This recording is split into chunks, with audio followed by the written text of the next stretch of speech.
Ang Ebanghelyo ngayong Lunes, ika-11 ng Nobyembre, ay mula kay San Lucas.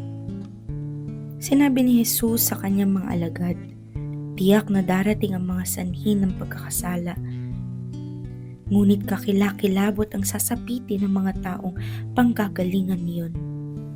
Mabuti pa sa kanya ang bitinan sa leeg ng isang gilingang bato at itapon sa dagat, kaysa maging sanhi ng pagkakasala ng sino man sa mga maliliit na ito.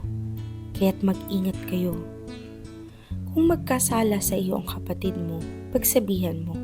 At kung siya'y magsisi, patawarin mo.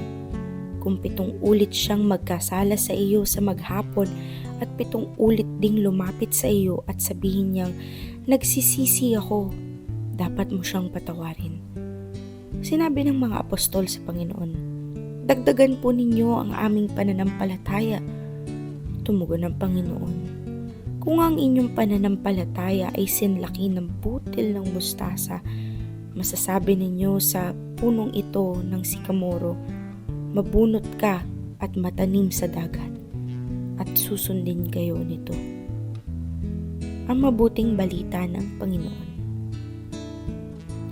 Ang nagsulat ng ating faithful reflection ngayong araw ay si Brother Christian Custuna ng Hand of the Sower Catholic Community.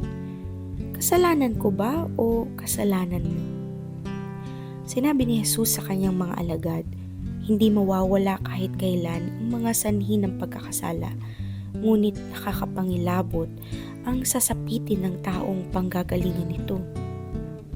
Nakakatakot isipin na hanggang ngayon, ang kasalanan ay namamayagpag sa mundong ating ginagalawan. Ang kasalanan din ang sanhi ng iba't ibang kaguluhan gaya ng gera, paghihiwalay ng mag-asawa, pagkawasak ng pamilya, marahas na pagkitil ng buhay, at iba pang makamundong gawain na makasalanan. Mahirap umiwas sa kasalanan kung sa ating sariling kakayahan lang tayo aasa. Madalas pa ay kapos ito para malabanan ang kasalanan.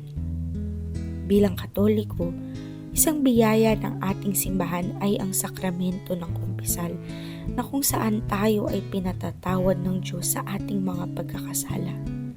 Ang kumpisal din ay daan upang labanan at hindi na maulit pa ang mga nagawang kasalanan.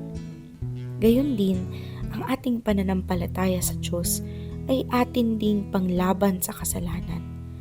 Ang ating pagdarasal araw-araw at lingguhang pagsisimba ay makakatulong upang mapalalim ang ating pananampalataya at mapalapit tayo sa Diyos kaysa sa kasalanan.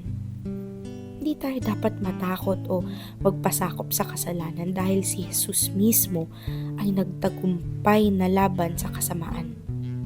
Nais niyang patuloy nating labanan ang kasalanan sa pamamagitan ng paggawa ng mabuti at matuwid at paghingi ng tawad sa Kanya at sa ating kapwa tuwing tayo'y nagkakasala. Maging mapagmatsyag at listo sa panahong ito upang hindi mabiktima ng kasalanan o mambiktima ng iba tungo sa kasalanan. Manalangin tayo. Panginoon, patawarin mo po ako sa aking pagkakasala at ilayo mo po ako sa mga tukso. Sa ngalan ng Ama at ng Anak at ng Espiritu Santo.